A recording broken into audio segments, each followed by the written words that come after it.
Hi, everyone. Welcome to today's conversation. I'm Nicole. This is Charles. We're known as the Gillicks. And today we're going to be talking about being a salon owner, industry challenges that salon owners and teams face every day. And we're excited to have you. Thanks for coming. Yeah, and to join us in this conversation, we have one of our dear friends, Brittany. Brittany, why don't you go ahead and introduce yourself? Tell us your role, how you got started in this industry. I have been in the industry for about 10 years now. Worked with the same distributor. I have been with Davines the whole time, and how I came to meet you guys. Yeah, we love our relationship with you. You've been our rep now for, like 10 years. And what do you see when you're out in the market? I mean, I would consider you an expert because you work with salon owners every day. What challenges do you see salon owners having in their businesses? You know, the thing is, every salon is so different. And I think now, we have so many independent stylists. The large scale salons aren't as prominent anymore. So I think one of the main things that I see is money management, which can be difficult in any industry, but when you're running a business, you have your personal budget, business budget, and it can just be a lot.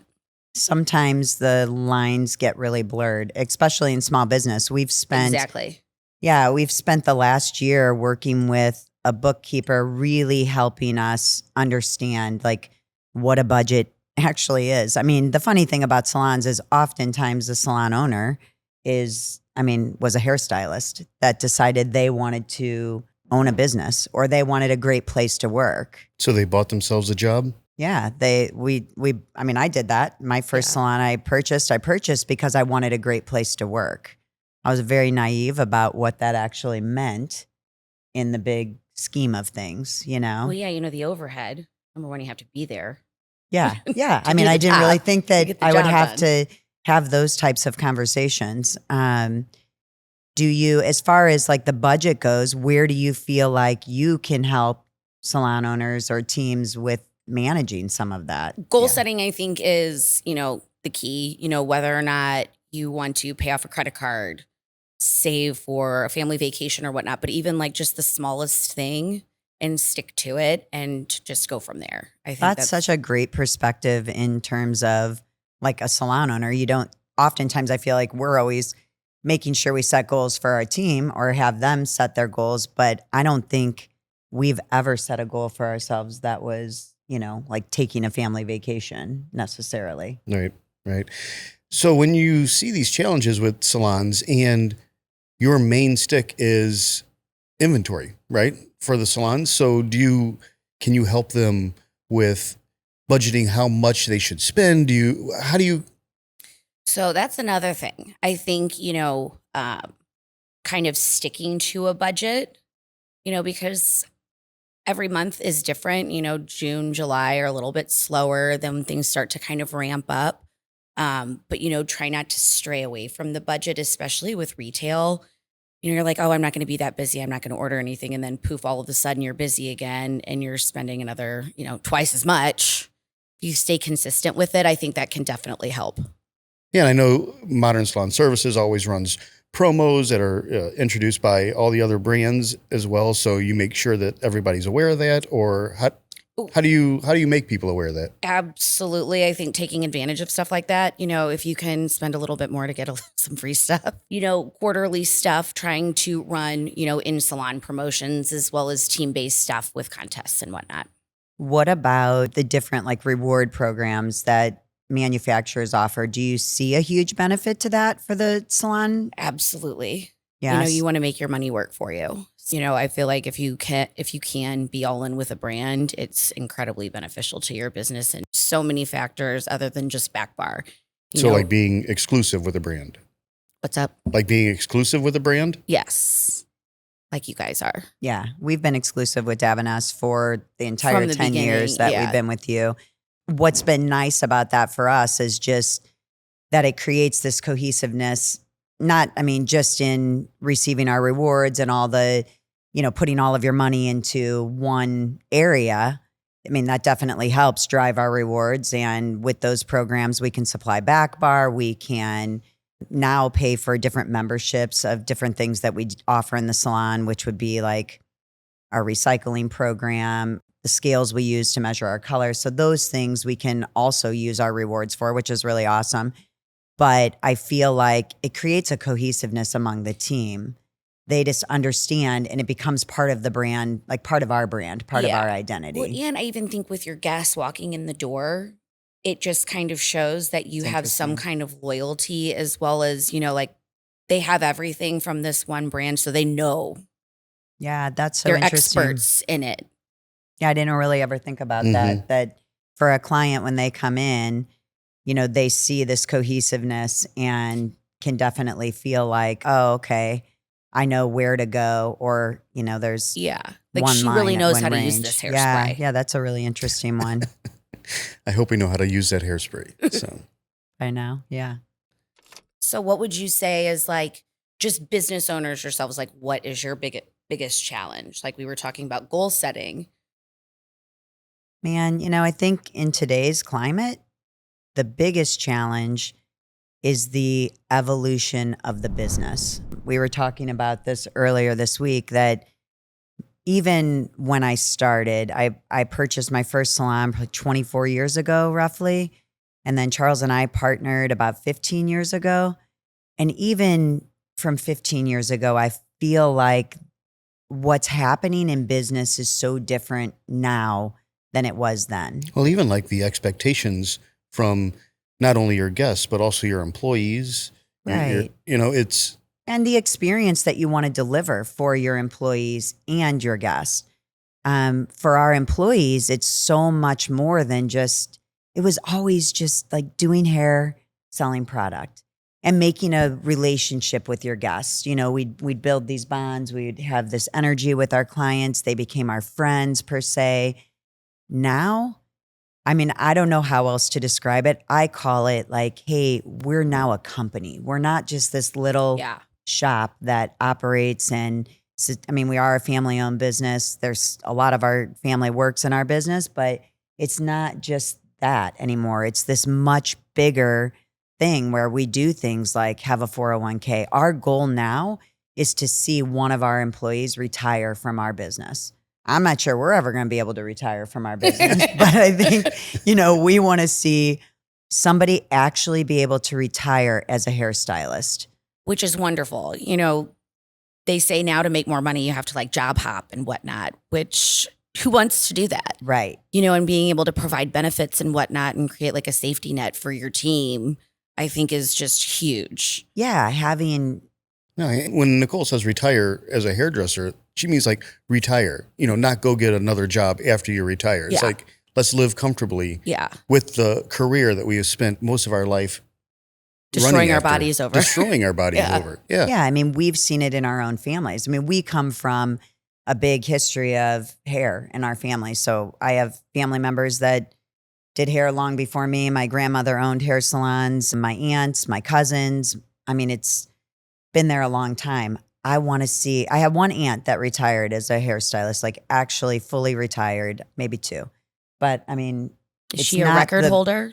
I think she got the record. Yeah, I think they gave her an award for it, actually. They were like, yeah, you did it. Most of the time your body starts to break down. It's physically challenging. Well, it's one of the things you talk about when we teach all the time. Even just standing up. Yeah. Is standing, hard on holding your body correctly, ergonomically holding your tools, whether you're a cutter or a colorist, whatever it is. It's...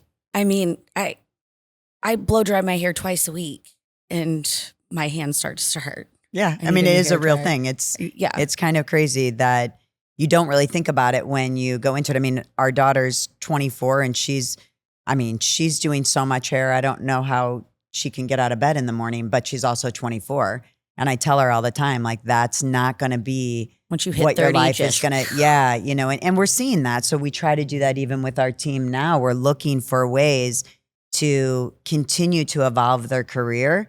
That doesn't mean they have to just be cranking out hair all day long. Brittany, I'm curious, when you go into a new salon, like a new account for you, what is that like? Like, how do you try and capture their attention? And what do you look for? How do you choose? I hope that they don't chase me out into the parking lot and make me cry. I mean, does that happen? Not to me. It is something that has happened before. Okay.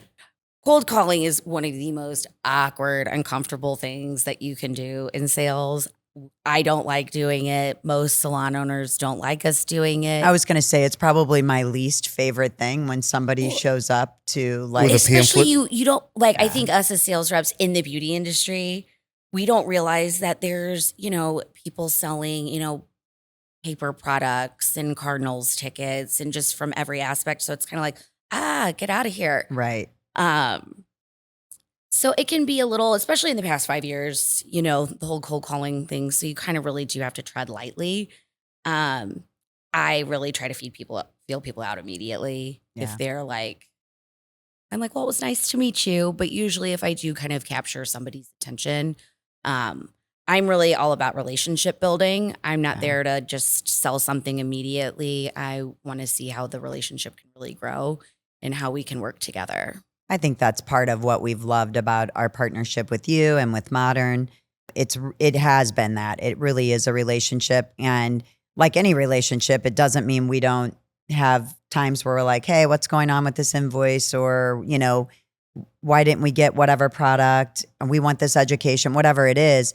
But I think over and over again, the thing that we're finding in owning and in all of the choices we're making with who we're partnered with, it's all about building relationships that can last and understanding that a true relationship isn't always just fun. Yeah. It's and not communication, always, exactly. Is the main key to it.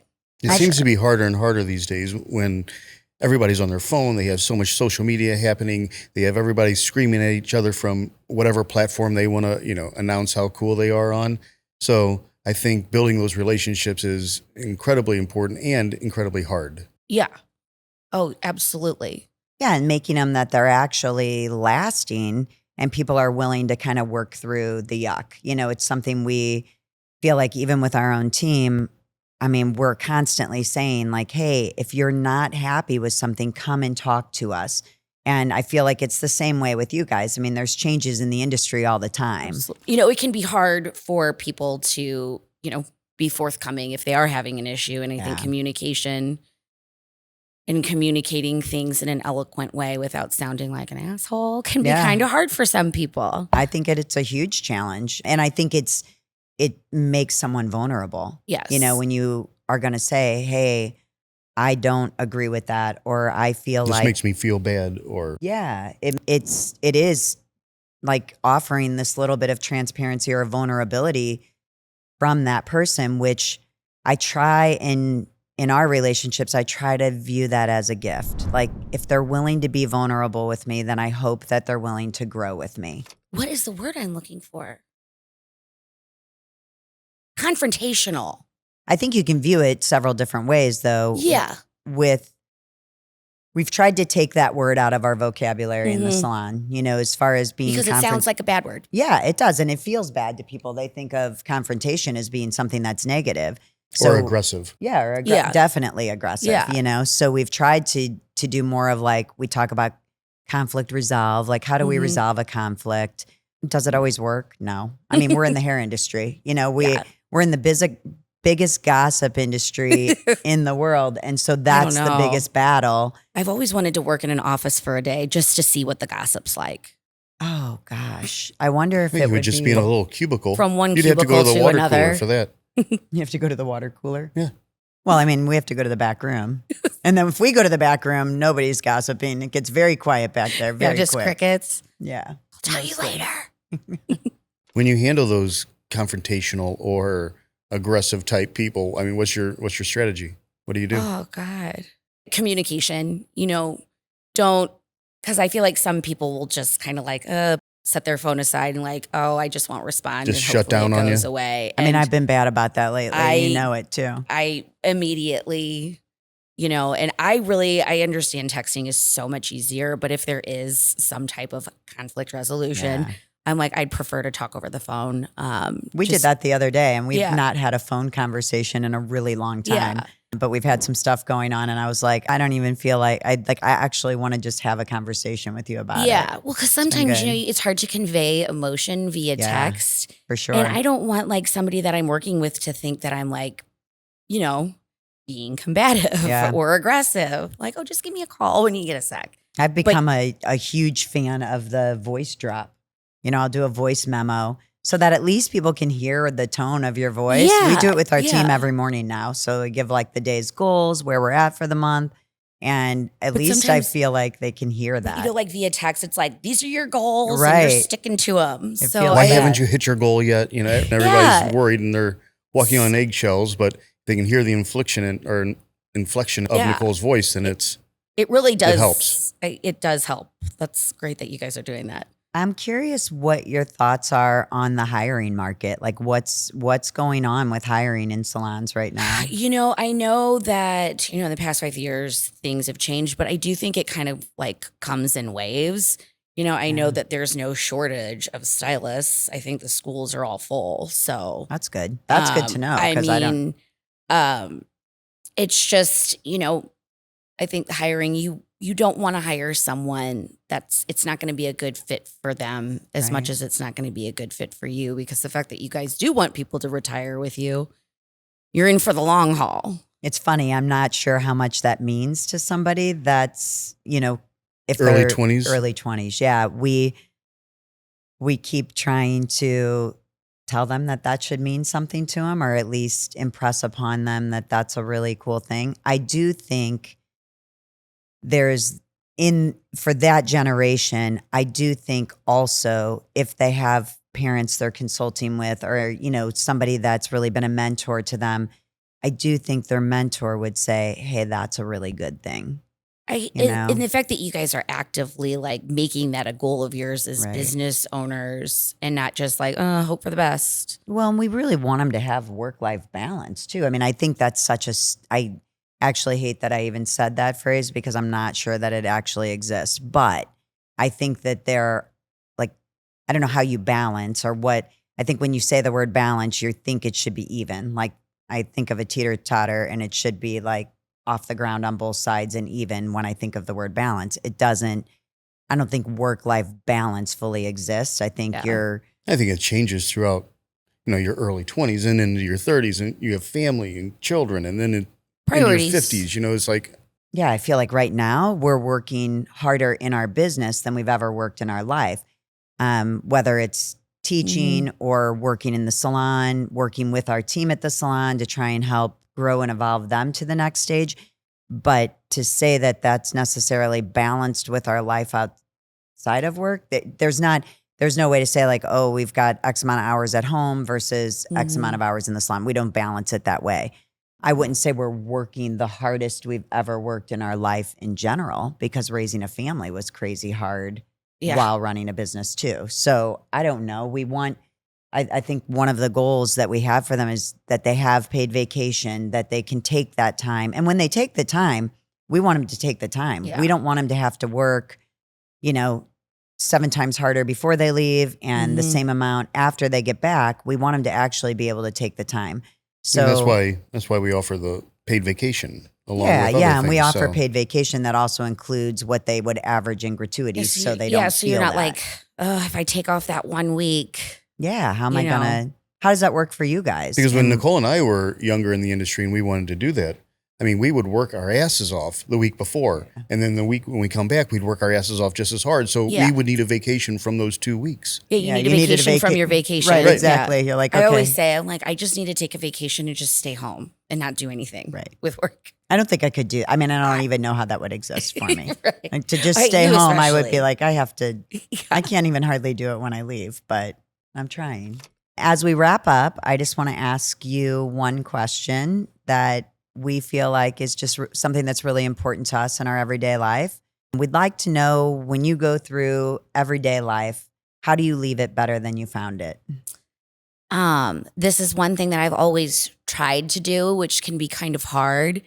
And I think, people have gotten angrier, and I try to be as friendly and polite to every person that I meet, at the grocery store. If I do call a salon, just because, even if they're not being friendly, you don't know if they're having a really bad day, but just it's so Midwestern of me, but just just a kind word. Every time I'm at the grocery store, how are you today? I'm like, they're probably like, oh God. No, I think it really means a lot. I love that.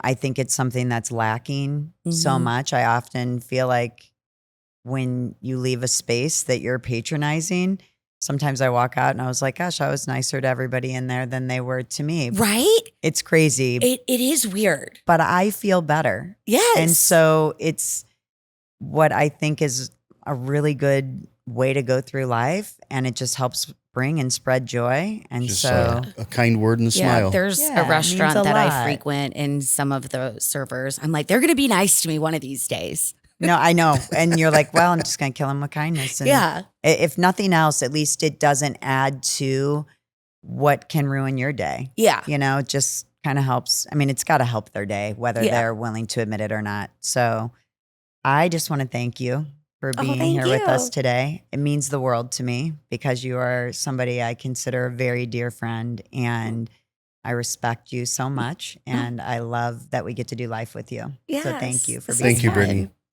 Love Thank you. All right. Thank you for joining us today, and we'll see you next time.